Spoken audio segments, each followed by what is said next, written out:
Welcome. Final month of 2024. Glad you're here with me. Got lots of questions today, both from before the stream started, from subscribers to my email newsletter.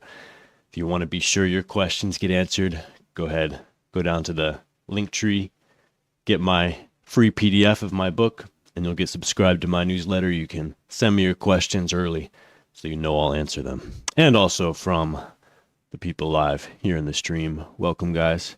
Good to have you here. If you have any trouble hearing me, let me know so I can fix it, but I think I got it set up right. First questions, I'll answer from the live questions in the stream. I'm trying to quit for 4 years, and I'm losing hope. I feel like I will never quit this addiction. Because of failing so many times, I've formed very negative beliefs. I feel you, man. I feel you. I have been there myself. I see people in this state all the time. And those beliefs that you form about yourself and about your own capabilities, that story that you start to believe about yourself, can be very toxic, and it can be chains that hold you back, that hold you in addiction. And addiction recovery is very different from a lot of other endeavors. Because let's use the example of fitness. If you go to the gym and you want to get to the point where you can do 10 pull-ups, but right now you can only do half a pull-up, every time you fail at trying to do 10 pull-ups, you get a little stronger and you get a little closer to being able to do 10 pull-ups.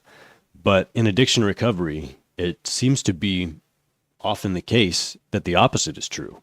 Every time you fail, every time you relapse, it seems to get more difficult. You seem to be farther away from long-term sobriety and freedom from porn. And that's pretty discouraging, I know, but it doesn't have to be that way. A couple of things that you can do.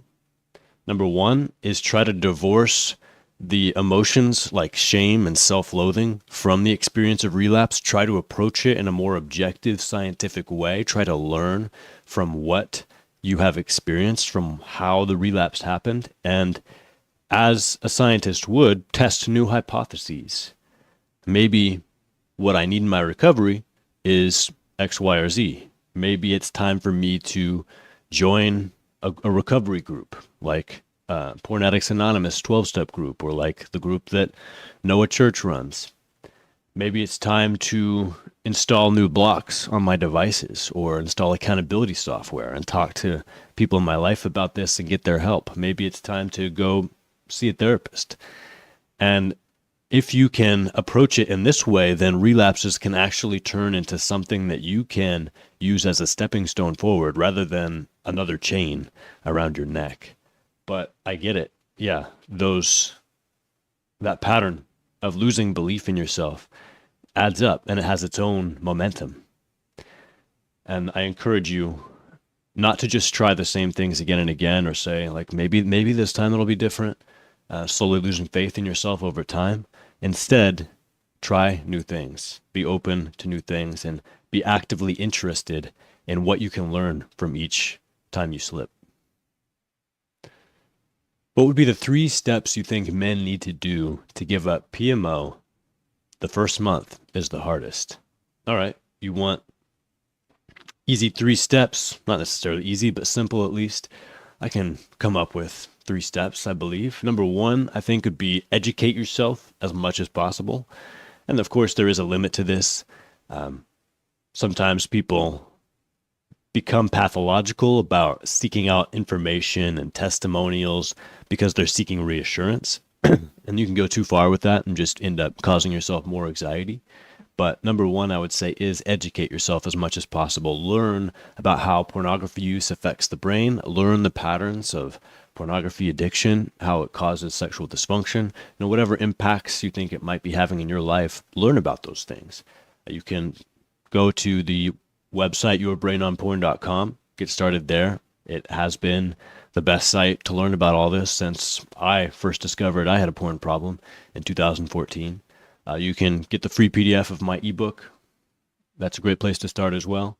Or the book, Your Brain on Porn, by Gary Wilson, audiobook narrated by me.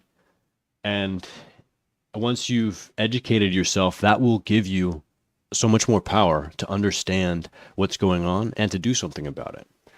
After you've educated yourself, I would suggest journaling at the very least in a private way to sort of process everything that you've learned and how it applies to your life and where you go from here. Next level up from that is journaling in a more public way in like an anonymous forum. Next level up from that would be actually joining a support group like the one that I run that you can learn more about in the link tree down below and starting to talk to people about it.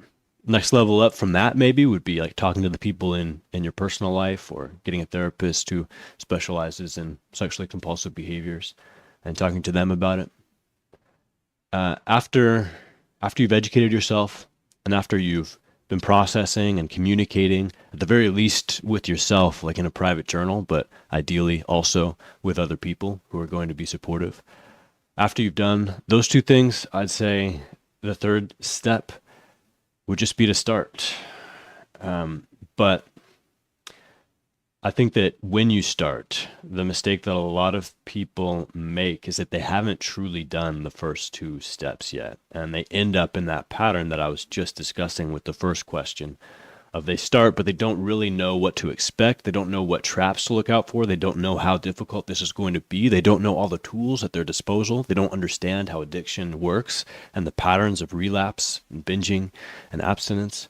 And so they fall into those traps more easily and gradually lose faith in themselves over time. So yes, get started, but keep your eyes on the next step rather than on the final goal.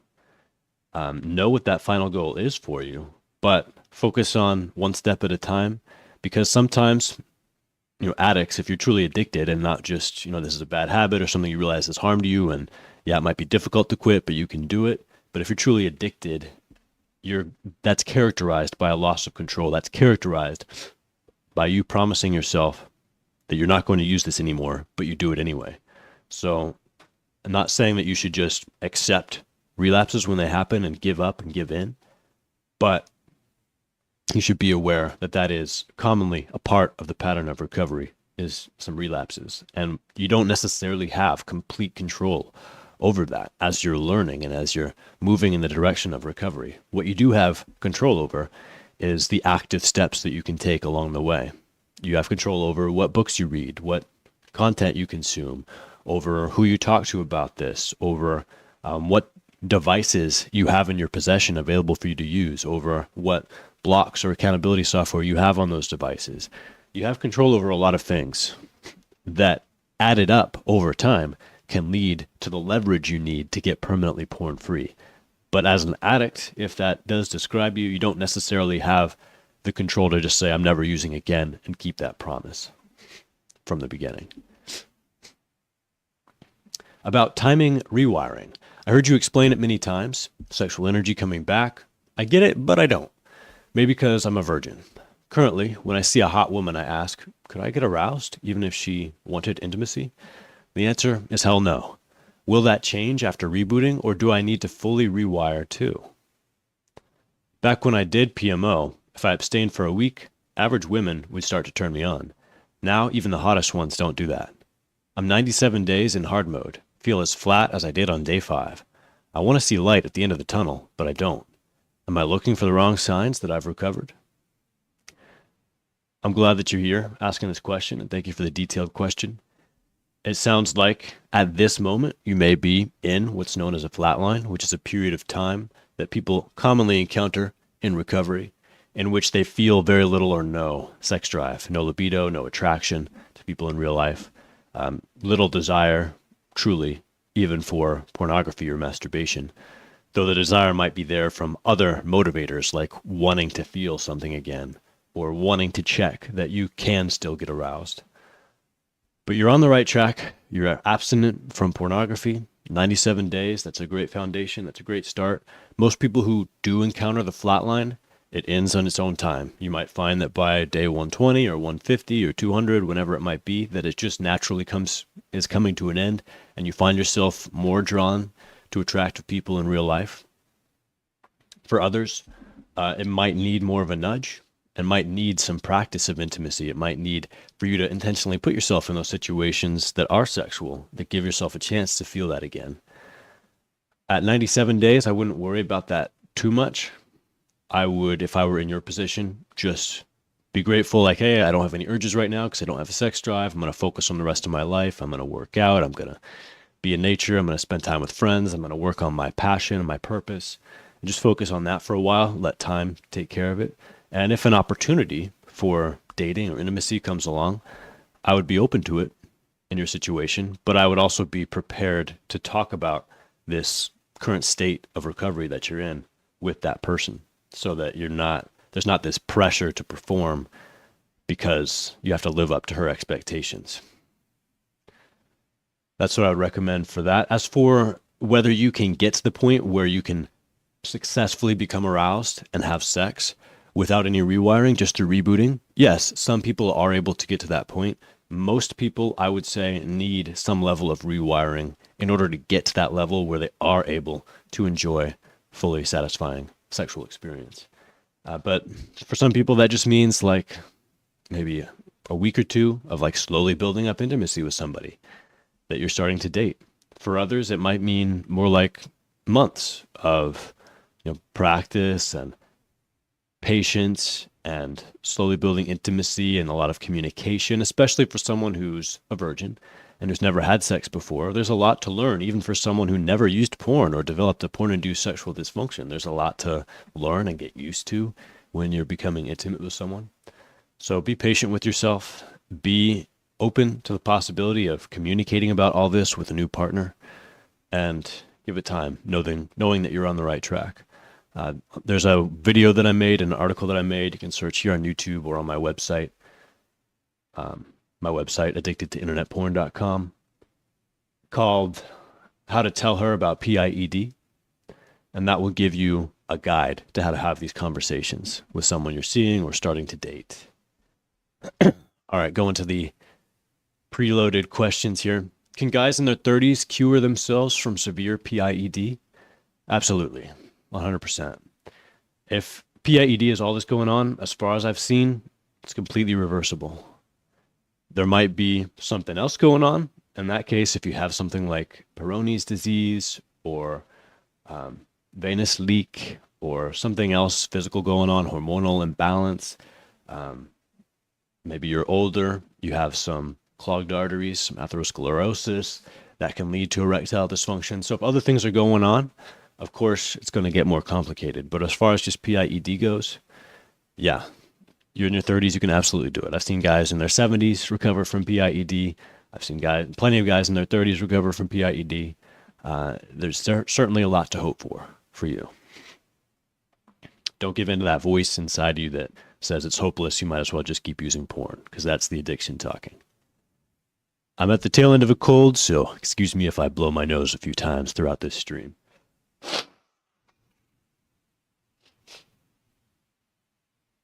I'll tell you, not a sponsor, but I have been using emergency, like supplement powder, when I start to feel myself getting a cold, and it has helped a lot to keep the colds mild. Recommend that stuff. My partner works with little kids, so it brings home germs. Plus, I'm a good uncle, so I'm around my niece and nephew a lot, and they have plenty of germs of their own. Stay away from kids if you don't want to get sick. All right. Today I want to tell you, in my mind, there are many sexual thoughts, and it does erect my penis for a few seconds. I don't know what to do. I want to clear my mind from this, but it doesn't go away. I can't focus on my studies. So it's totally natural and normal, especially when you're moving away from a porn addiction, for the sexual thoughts to become intrusive and to come into your mind a lot. It's not something that in and of itself is going to harm you or hold you back. If it causes a lot of distress or anxiety, or you latch onto those thoughts and you start fantasizing or touching yourself and you get carried away, then yeah, it can cause some harm. It can hold you back in recovery.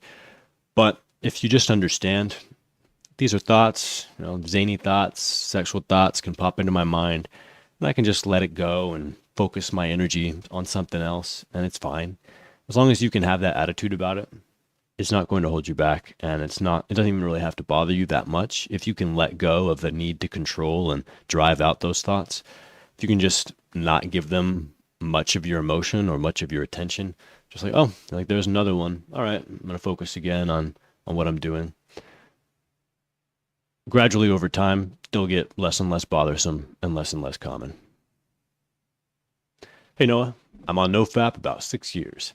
I had a girlfriend before 2 years. And for a year and a half of that relationship, we were having sex. I chatted with someone on Snapchat 2 days ago, and I noticed I was horny. I got an erection, and then I immediately had an orgasm without any touch. I know this is my fault. Snapchat's a bad thing.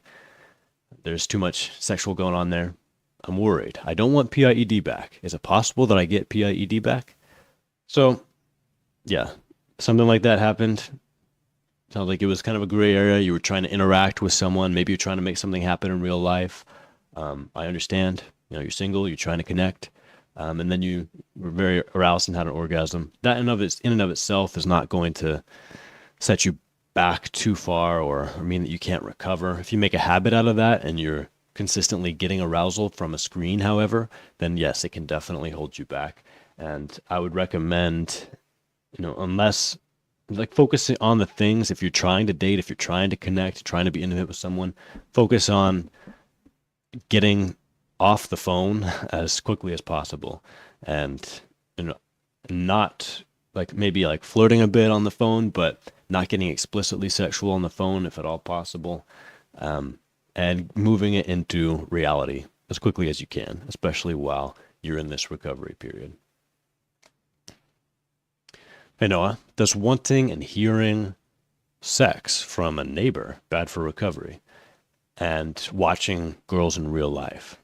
I'm 1 year into recovery, and now I started to get easy morning wood, not hard, but slowly getting better, and libido also, but I think my recovery is very slow. Some people go through slower recovery patterns than others. There might be some things that you're doing that are slowing you down. I don't know, without talking to you personally, but I would say, like, if you're hearing your neighbors have sex, that can be annoying or intrusive. We all want thicker walls, but I would say don't like indulge in that. Like, if you start hearing it, like, go out and do something outside your apartment or put on headphones, and try not to like get drawn into that and let it put you into a fantasizing or masturbatory mood, if that's something that you're trying to avoid. As for seeing people in person in real life and like getting carried away looking at them, I think there's a very good argument for balance in this. I think it's perfectly natural and normal to notice the beauty of someone that you're attracted to sexually and to appreciate that. And I think that's fine. And that's perfectly fine. It's like, oh wow, whew, that person is attractive.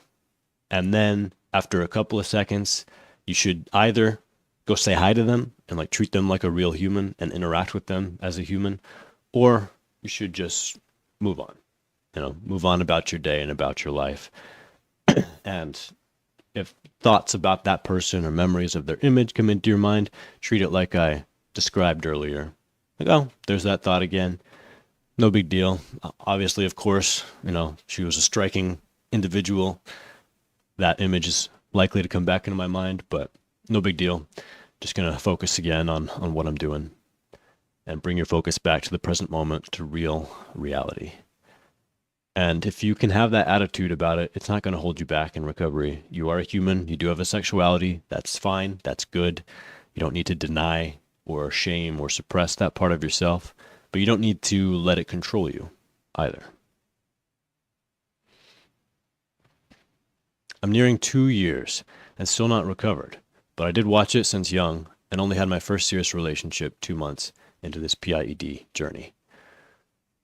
2 years porn-free, big accomplishment. Congratulations on that. I know it's probably frustrating to not feel like you're fully recovered at this point, 2 years in. 2 years is a long time.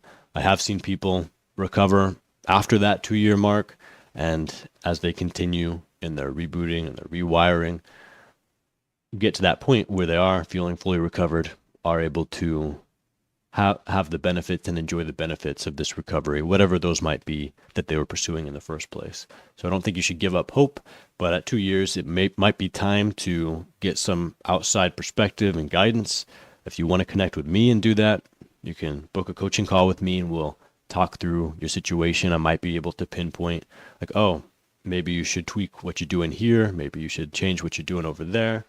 One common thing that I see is that especially someone in a relationship, they're trying to recover from PIED, they might be feeling the pressure to perform and sort of pushing themselves to perform sooner or more often than their body is really ready for. And if they are doing that, then their sexuality, their brain, their sexual response system might not be getting the rest and the reboot time that it really needs in order to fully recover and to heal.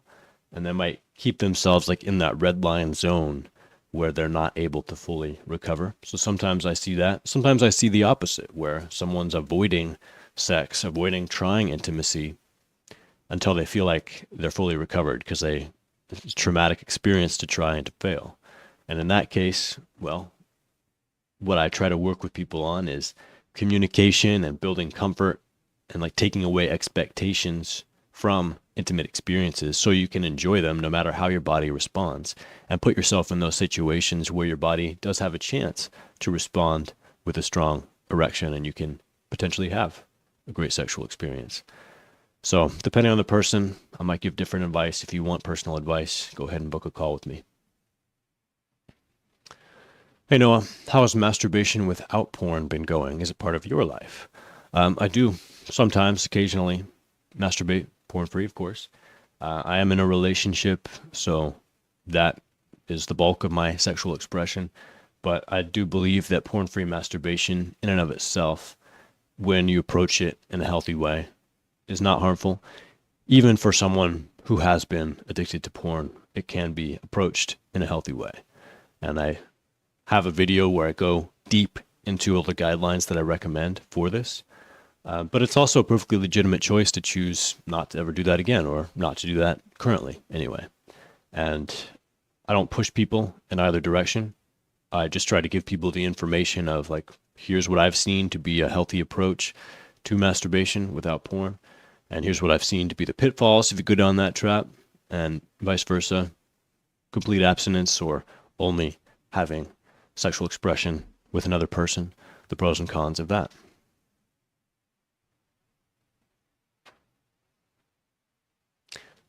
All right, sometimes I wake up at night with such a strong erection and I think, wow, if I had this during the day, I'd be in business. Not literally, but you know what I mean. But during the day, I feel nothing. I think I'm on a flatline as I'm rebooting and intentionally shutting down all urges and sexual thoughts as soon as they appear. I've always battled severe PIED during intimacy attempts, and on the odd time I was able to get hard, I never experienced that nighttime level of hardness. Now that I'm going to start rewiring, I want to do things right. So I want to know, how do I get that strong arousal during the day? I want to get to a point where it's like a crowbar, like at night. I'm not going to pry open any doors with it, I promise. Last live chat you mentioned not to ejaculate when it's only at 80%. Is there anything else? I was hoping you could share the do's and don'ts and talk us through what can be done to get that crowbar erectile strength. All right, some quick do's and don'ts. Do, if especially you're getting these signs from your body that you are capable of strong erections, like strong nocturnal or morning erections, do allow yourself to be open to situations where you can rewire or practice intimacy. Do, in most cases, I would recommend talk to your intimate partner about what you're going through so that they are completely aware. You can take away some of the expectations and pressure about performance because he or she knows you've been struggling with this and they want to support you through that and they want to be patient through that. Do, when you get to that point where you are practicing intimacy, communicate very well. If a thought or a feeling comes up, talk about it, call a timeout and talk about it. Do, in that situation, follow your own desires. Like listen to your own desires. Don't try to live up to a standard, especially a standard that was set by the pornography you watched. don't think about like, what should I do in this situation? Think about, what do I want to do?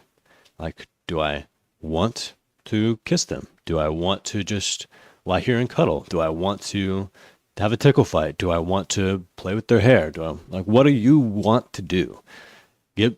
Practice following your own desires, because that's how you actually get aroused, is following your own desires, not trying to live up to someone else's concept of what sex or intimacy looks like or should be like. Follow your own desires. Of course, communicating with your partner, make sure that their desires are on the same page. You got consent.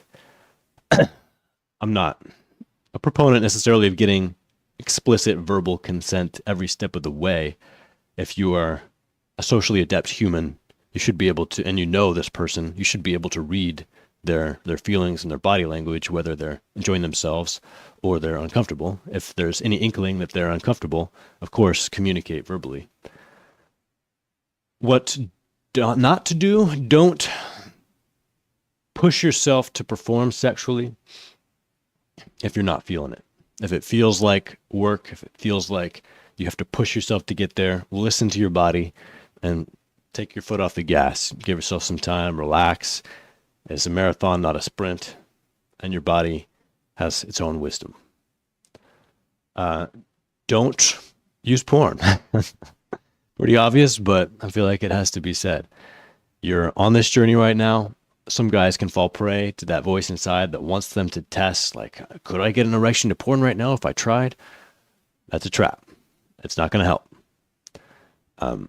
Testing without porn, you might be open to doing this once in a while, like maybe once a month. You say, like, okay, especially if you don't have the chance to rewire and test yourself with real intimacy. Okay, I'm just going to fantasize about something realistic and touch myself and see how I react. That can be a fine thing, but don't overdo it. Don't get caught in doing that every day or multiple times a day, just constantly trying to reassure yourself that you could get erections. That can become pathological, create more anxiety, and ultimately hold you back.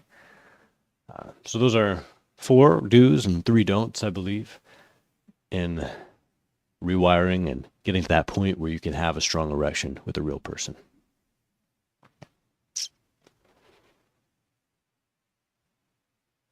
I'm on 2 months, no PMO.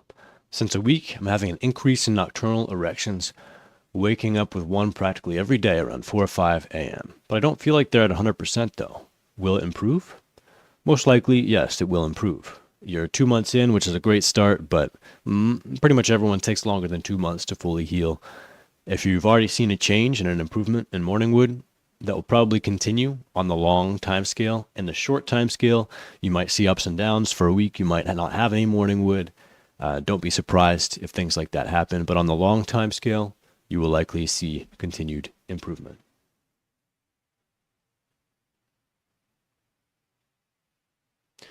What do you usually do when your clients begin? What do you usually see when your clients begin rewiring? How does it go? I know everything changes from person to person, but working with clients for this many years, you must have noticed some patterns and a general idea of what to expect in a typical scenario. Let's say a client is in his late 20s or early 30s, not an old timer that is already has wiring for intercourse, but a virgin that grew up with PMO and had severe PIED. He had some intimacy with girls, but never even attempted sex. Now he's rebooted and is going to start attempting intimacy. What do you typically see during initial attempts in terms of ability to get hard, duration and strength of erection, speed of ejaculation, or ability/inability to ejaculate, feelings of orgasm? I'm just thinking, if I get in there hungry after a reboot, I might pop in 2 minutes without even getting to intercourse. And then what? Just try again next time and try to make it 4 minutes and so on? I'm hoping you can advise how to best handle the action part of rewiring, not the dating and conversation part. Sounds like this individual you're describing might be very similar to yourself. And it's hard to say, like, this is exactly what I see, because I see a lot of variability. Like you described, you're worried that you might be overly sensitive when you start rewiring, and you might climax before you even get a chance to have intercourse. I see that sometimes. I also see the opposite, where someone has delayed ejaculation, and no matter what they do, they can't seem to orgasm, even if they can get an erection. That was more my struggle when I was first rewiring. So I see a lot of variability. And one thing that I will strongly recommend is that you not necessarily try to plan for every single eventuality and know exactly what you're going to do. Instead, it makes it so much easier if what you plan for is open communication, so that the person that you're rewiring with is going through the journey kind of with you. They're hand in hand with you, eyes open, knowing what you're going through. And so that you can say, like, hey, I'm kind of worried, like, it's been a while. I'm a virgin, I've never had sex. And also describe, like, I grew up on porn like a lot of guys did. And I didn't realize that it was actually making it more difficult for me to connect with someone intimately in real life. So I've stopped using porn, and I kind of have no idea what to expect when I start trying intimacy. I'm kind of worried I might be overly sensitive and climax too soon, and I would be embarrassed by that. And if you can just own all of this and communicate about all of this with whoever you're getting intimate with, then you take away its power to harm you.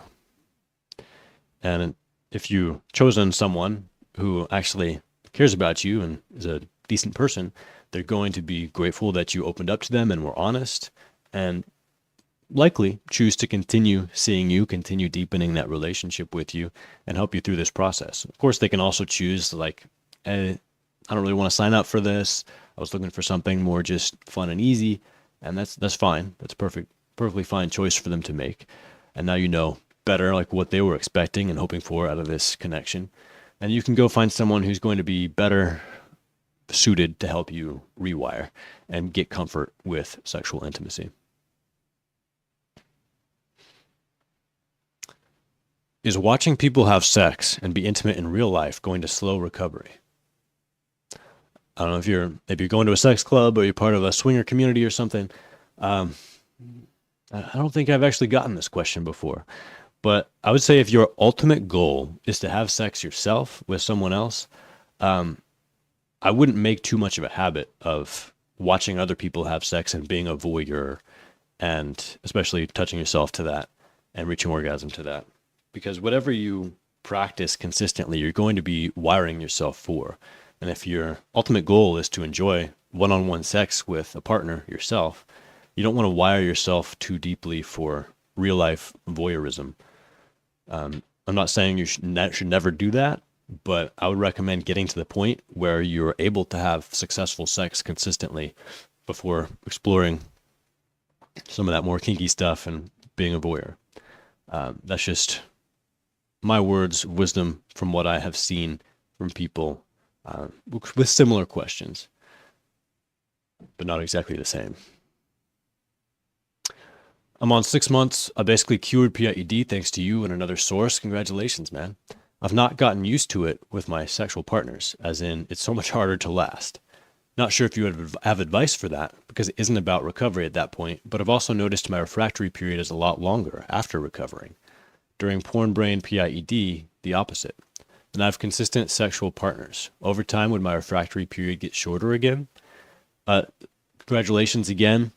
I will say after 6 months, you probably haven't fully recovered. Like, you probably don't know what your new normal is really going to feel like yet. You will likely continue to see changes over the next 6 months.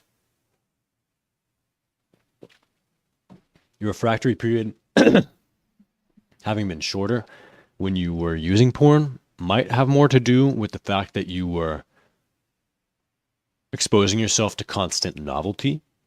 And if you're watching different women on the screen, different sexual situations, that can kind of hack through your refractory period artificially, because that's your body and your brain interpreting it as like, oh, like I have this once in a lifetime opportunity to spread my genes like to all these different willing mates right now. Like, refractory period, screw that. Like, forget the refractory period, let's go. But in real life, with a more consistent partner, you don't necessarily have that Coolidge effect, as it's called, kicking in to burn through that refractory period faster. So you might find that you need a little bit more time to recover your libido when you're just having sex with one person.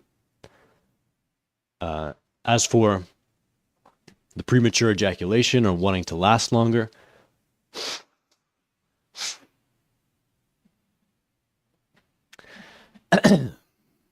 cold symptoms. As for that, There are some tips that I would give you. Number one, get in tune with your body and get to know, like, okay, I feel like I'm getting close, or I feel like I'm approaching getting close. Then at that moment, take a break. Take a breather, like stop moving, take a few deep breaths, relax for a little bit, and then get started again once you're a bit more calm. And if you can actually do this a few times, you might find that you like break through some sort of barrier and that you can actually last for a lot longer without taking breaks until you once again build up closer to the edge of climax. That's been my personal experience. You can also, if you notice that you are feeling a heightened sense of anxiety or self-awareness, perhaps because you're not wanting to ejaculate too soon, that high level of nerves can actually push your body to ejaculate sooner. Because looking at this from an evolutionary perspective, if you're anxious, that means you're in danger.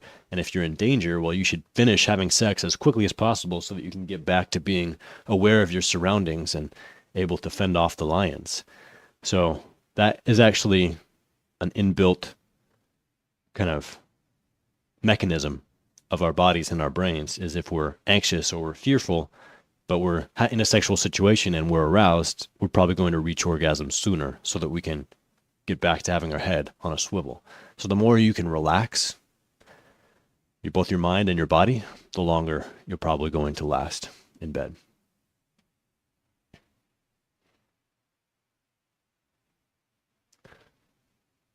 How do you deal with fantasies conjured up in your mind? When I go to bed, I eventually fall asleep.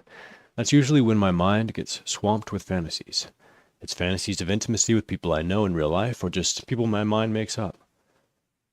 Things I wouldn't usually think of, and I don't know how to just switch it off. I don't know if it's the male condition, since I have a pair of balls between my legs like 99% of guys, or what. Is this just something you have to cope with since our mind is trying to convey a message? I know it's our biological imperative to have sex, but if there's a way to switch off the fantasies minus castration or taking some pill, I'd love to know.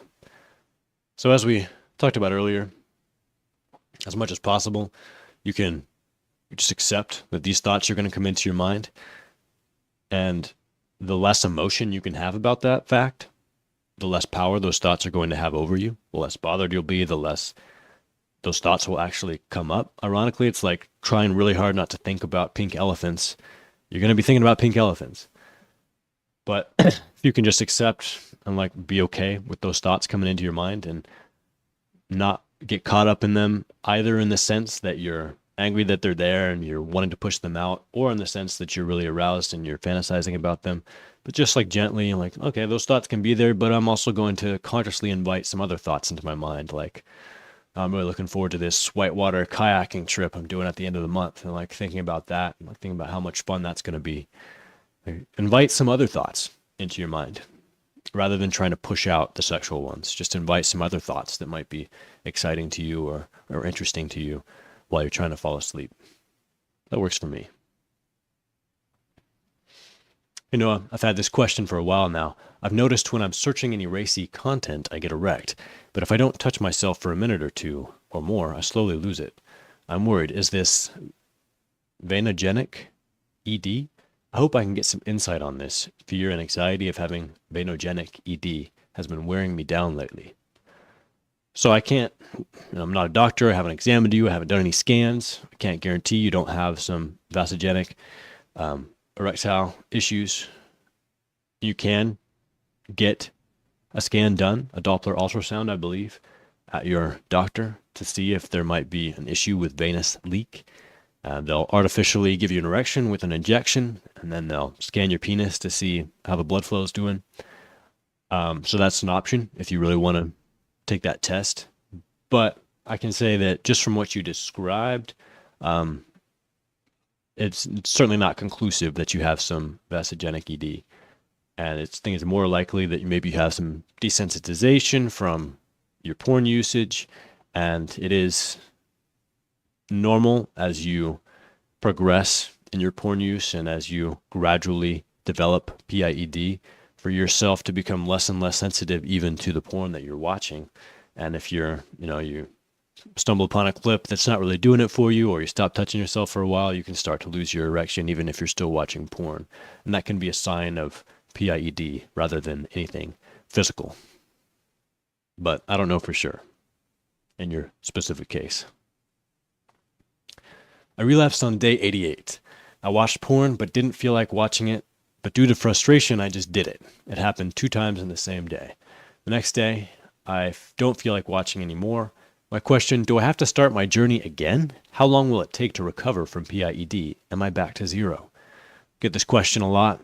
You know, when you have a counter that's counting your streak and you have to set it back to zero because you relapsed yesterday, that's symbolically very self-defeating because it's like, well, I'm back at zero. Like nothing I did over the last 90 days counts at all. But that's not true. That's not really true. So if keeping a counter like that is giving you that sense of defeat and taking away your inspiration and your motivation to continue, then I recommend keeping a calendar or a spreadsheet instead. And that way you can see like, okay, this month I had 30 out of 31 days I was porn free. That's a big improvement from what I was at earlier. I'm shooting for, 100% of days being porn free, but I'm on my way. And more importantly, what have I learned so far in this experience? Well, I've learned if I come home drunk, I'm more likely to use porn. I've learned if I take my phone into my bed at night and I'm scrolling on social media, I'm more likely to use porn. I've learned that when I exercise during the day and maybe in the morning, like I exercised first thing in the morning and I got outside rather than doing something else like just picking up my phone first thing, I'm more likely to have a good day and not relapse. Like collect these lessons over time, write them down somewhere, and like keep track of these things that you learn. No relapse can take away these lessons that you've learned from this journey so far. So you're not back at zero. Even if you go on a binge, if you keep track of these lessons that you've learned and keep going back to this and keep building upon this knowledge and keep applying this knowledge, you're not set back to zero. Hey Noah, I'm on day 100 of no PMO. For me, this is a huge milestone, as I thought I would never reach that point. Hey, congratulations, brother. So I've had some wet dreams all these days, I think 4 or 5. And last Saturday I made out with a girl at a party, and I got hard immediately. She also gave me a hand job, and I was able to get hard. I did come pretty fast though, but overall it was great. I am recovering from PIED, so yeah. My problem is mostly about morning wood. I've experienced morning woods the last 60 days, I think, but they are really inconsistent. I don't get morning woods every day, or when I get, sometimes they aren't as strong. I'm scared because I'm more than 3 months in. I thought that until now I would be fully recovered. So morning wood is a sign. It's a signal that you can look to, one signal that can indicate that you're making progress through recovery, but it's not the end result that you're shooting for. I don't think anyone goes on this journey just thinking like, my end goal is to get my morning wood back so that I can wake up and have an erection that I don't do anything with. The end goal for most of us is to have the confidence and the ability to enjoy sexual interactions when the opportunity comes along. And it sounds like when the opportunity came along, you were able to enjoy it and it went great. So I think that you're doing very well. I don't think you need to worry that you're not recovering. You're on day 100, which is an amazing foundation. Congratulations. Once again, most people aren't healed by day 100. Like they still, it's a continuum, of course. You're healed enough, it sounds like, to have some fun with an attractive lady, but it doesn't mean you're all the way to your new normal. Like be patient with it, keep experiencing life, keep having fun, stay porn free, of course, and I think you're going to do great.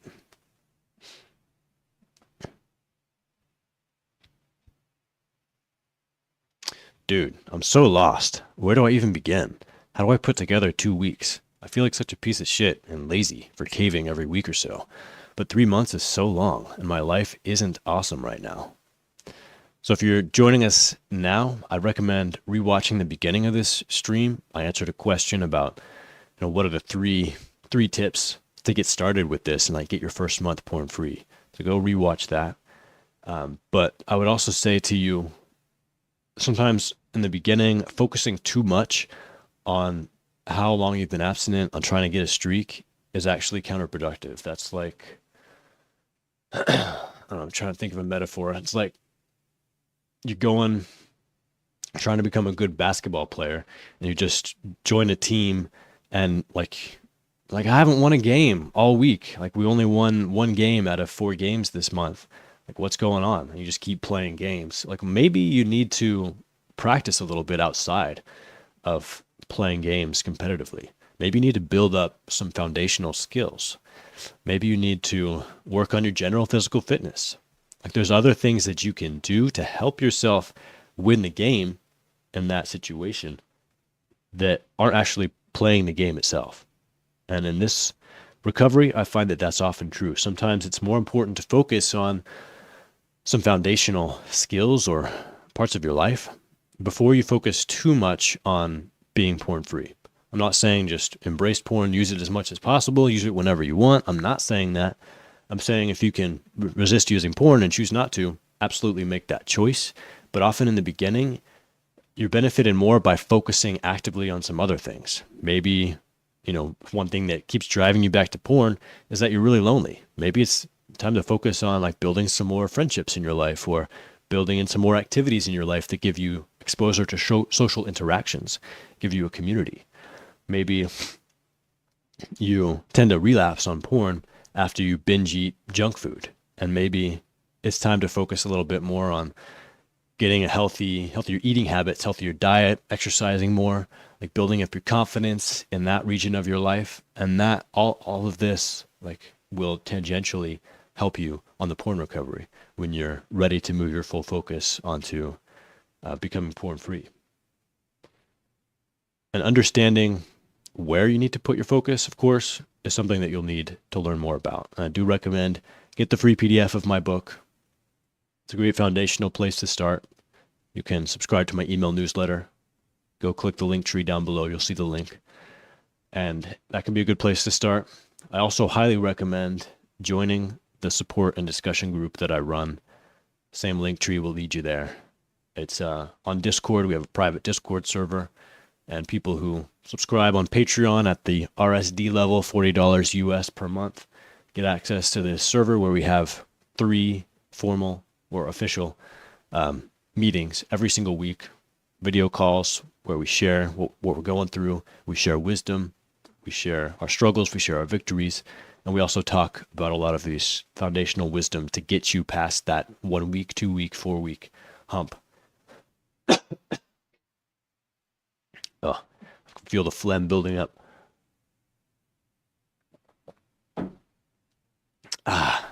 So don't give up. There's a lot to hope for. Please open yourself up to some guidance and don't just keep bashing your head against the same brick wall, trying the same things over and over. What's your take on alcohol during recovery? If I drink in moderation, normally 1 day of a weekend, and it doesn't cause a relapse, it won't be an issue? Yeah, you already know it. You're just asking me to confirm. If it's not an issue, it's not an issue. If it is an issue, it's an issue.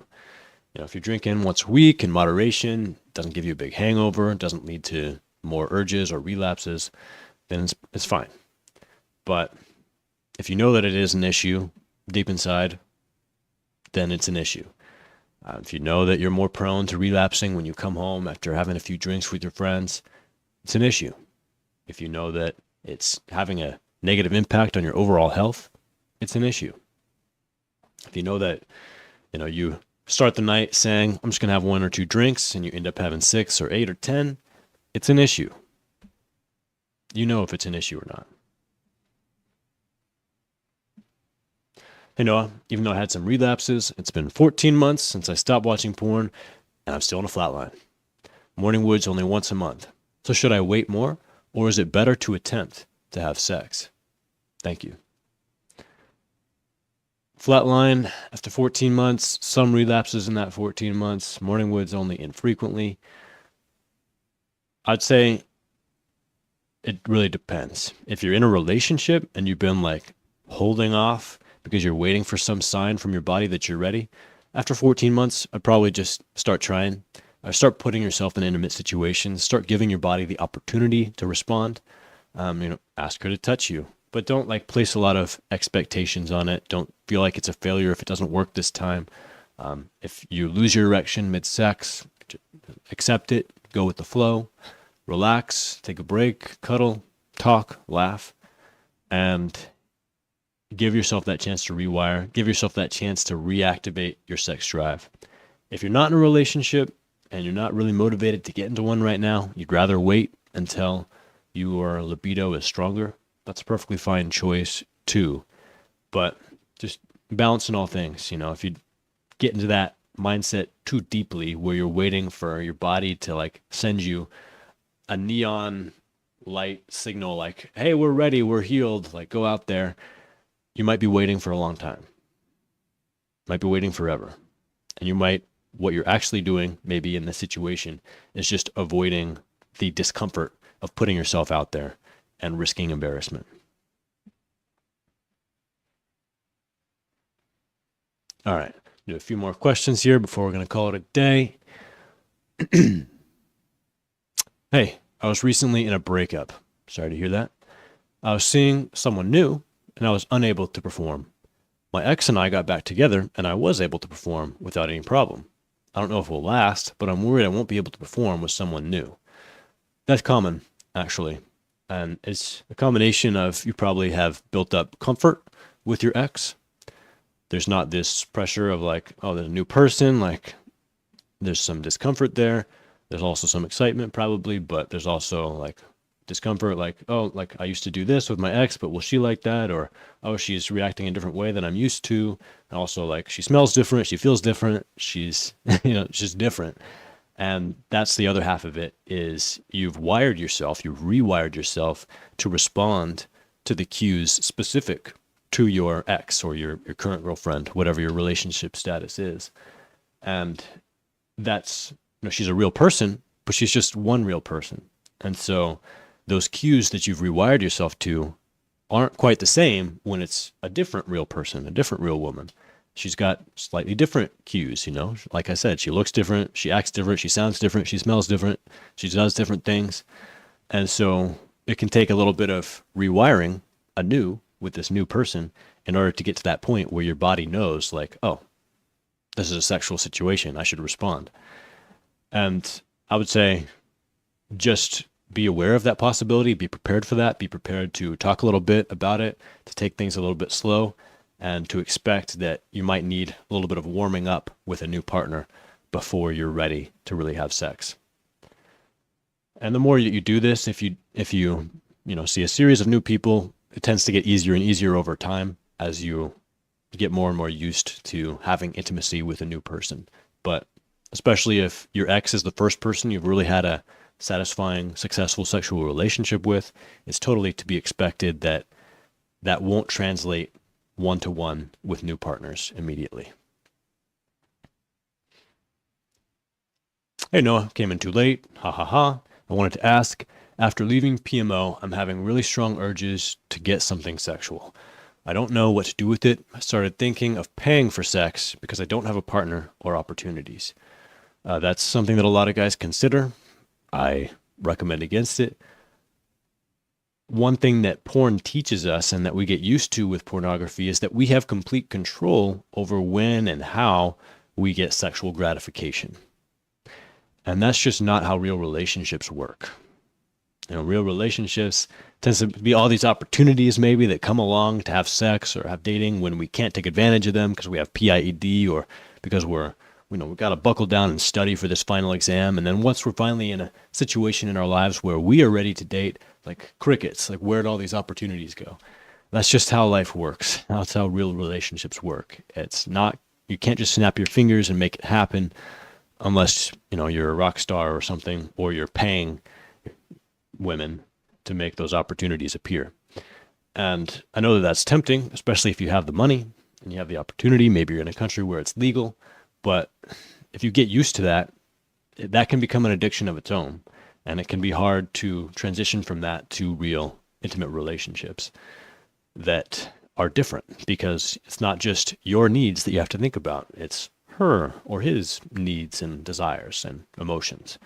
And that's difficult and uncomfortable to get used to, but I think it's an important growth process, growing up, understanding how real relationships and real sex work, and growing up in the sense that you learn instant gratification isn't how life works, and that's okay. Like, I can feel horny. I can feel this desire. I can take a deep breath and I can realize, like, hey, I don't have an opportunity to express this in a healthy way right now. I'm just going to accept that that energy is there. I'm going to relax. I'm going to focus my energy on things that I do have control over. I can go to work. I can go work out. I can go for a hike in nature. I can go be social and try to make things happen, but understand that I can't just have complete control over that. It's kind of a roll of the dice. I might meet someone that I have chemistry with. I might not. That's just how real life works. Hey, Noah, I've realized that my life is really messy, and I often rush back to porn as an escape mechanism. One thing I struggle with these days is the guilt of the time I lost in my youth. Have I failed? You're not alone in that. Most people who struggle with compulsive use of porn, it's not just because they get really horny. Oh, gross. Hold on.